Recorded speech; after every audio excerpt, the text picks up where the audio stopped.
How to remove mustard stains from carpet. When you discover the mustard stain, the last thing you want to do is aggressively scrub the stain. Instead, take a clean cloth and blot the stain gently to remove as much mustard as possible. Blot the stain area of the carpet with a solution made of 2 cups of warm water and 1 teaspoon of liquid dish soap until no more mustard comes out.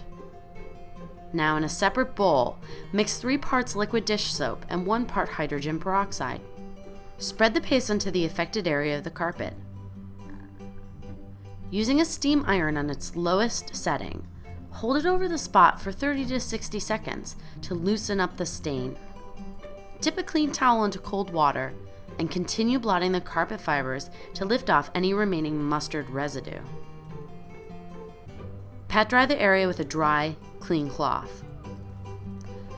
Another method to try is to pour club soda directly onto the mustard stain and blot it with a clean towel. Rinse the carpet with cold water and blot dry or vacuum any moisture. For more spot cleaning solutions, visit spotremoval.coit.com.